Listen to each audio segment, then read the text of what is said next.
तो आज मैं आपके सामने फिर से मेरे और मेरे दोस्त लंगोटी की एक फनी सी कहानी बताने वाला हूँ। तो आज की कहानी सुनने के बाद आपको भी आपके पुराने दिन याद आ जाएंगे। तो मैं ठहरा मिडिल क्लास बॉय।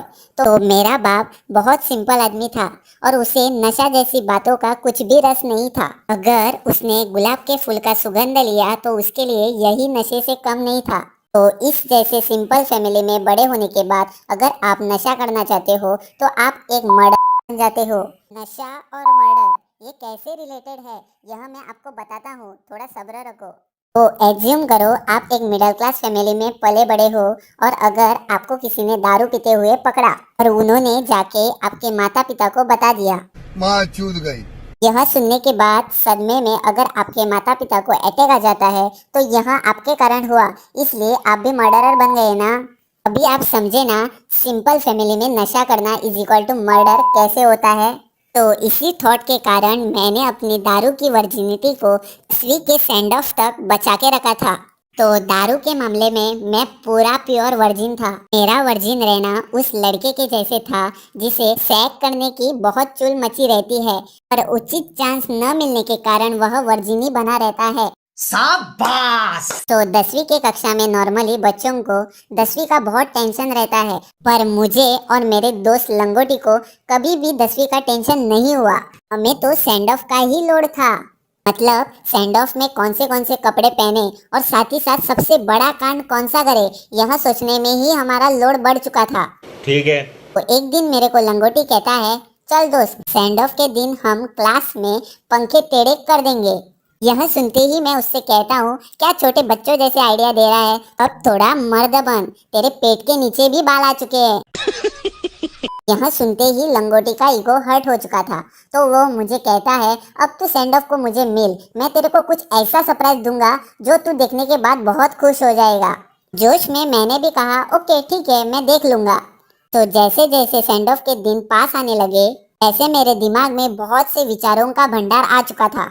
पढ़ाई के रिलेटेड नहीं था, पर लंगोटी मुझे क्या देने वाला है यह सोच के ही मेरे दिमाग की नसें फटने वाली थी। सो सेंड ऑफ के एक दिन पहले मैं लंगोटी को कॉल करता हूँ और उससे पूछता हूँ कल हम कौन सा कपड़ा पहने। तो वह मुझे कहता है, कपड़े कौन से भी पहनो, आखिर में हमें उसका कुछ फायदा नहीं होगा। वह सुनते ही मैं तो ब्लैंक हो चुका था, इसलिए मैंने कॉल रख दिया।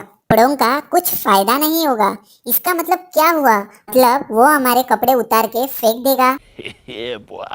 और कपड़े उतार के ऐसा कौन सा सरप्राइज वह मुझे देगा, यही सोच में मैं तो डूब गया था। और बहुत डीप विचार करने के बाद मुझे ऐसा लगा कि मुझे कल लंगोटी अपनी गाफ देगा, वो भी सरप्राइज के रूप में। इसमें मेरी कोई गलती नहीं, ये भी एक पॉसिबिलिटी है ना जो मैं कभी सोच भी नहीं सकता और सरप्राइज के रूप में वह मुझे दे सकता है। मुझे तो लंगोटी की लेने में कुछ इंटरेस्ट नहीं था, पर मैं एक्सेप्ट कर लेता था क्योंकि बहुत से लोग कह के गए हैं कि कोई आपको अच्छे मन से कुछ भी दे तो आपने उससे मना नहीं करना चाहिए। फाइनली मैं दूसरे दिन सेंड ऑफ के लिए स्कूल में पहुंच गया। सब लड़के और लड़कियां एक साथ फोटो खींचने में बिजी हो गए थे।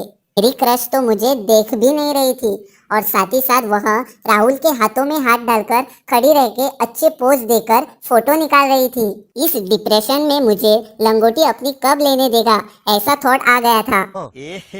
रहा नहीं जाता, तड़प ही ऐसी है ना। इतने में ही लंगोटी का मुझे कॉल आता है और वह मुझे स्कूल के ग्राउंड के पीछे बुलाता है।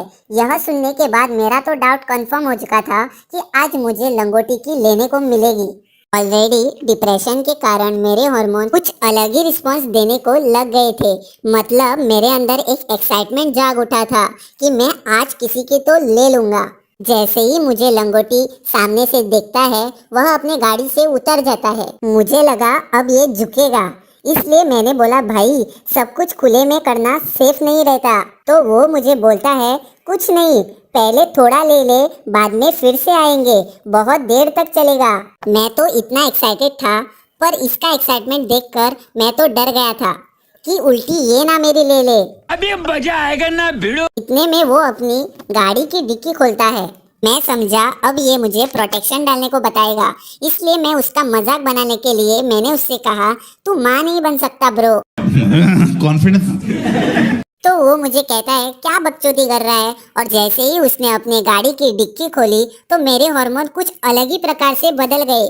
कुछ ऐसे बिहेव करने लगे कि मेरा पानी आने लग गया था।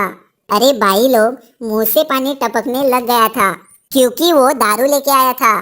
दारू लाने के कारण मैं तो बहुत खुश हो चुका था, पर साथ ही साथ एक साइड से मुझे बुरा भी लग रहा था। इतने दिनों से मैंने जो इमेजिन किया था कि मैं लंगोटी की ले लूंगा, वो सब कुछ मेरा थॉट प्रोसेस बर्बाद हो चुका था। मतलब इतने दिनों तक जो मैंने दिमाग चलाया था वो सब कुछ फेल हो चुका था। पर वो कहते हैं ना, जो भी होता है अच्छे के लिए होता है। अगर किसी ने हमें दारू पीते हुए पकड़ा भी तो कुछ ज्यादा नहीं होगा, पर अगर एज पर माई इमेजिनेशन सब कुछ होता था, मतलब लंगोटी मेरे सामने झुका हुआ है और मैं पीछे से पूरे टाइट फीलिंग के साथ चपक चपक उसकी मजे में ले रहा हूँ। इस पोजीशन में अगर हमको किसी ने पकड़ा होता तो क्या ही बोलते थे। अगले दिन अखबार में बड़े टाइटल के साथ आ जाता था कि टोमेश अपनी जिगरी दोस्त लंगोटी की लंगोटी खोलकर खुले आम सड़क पर झुका के उसकी ले रहा था।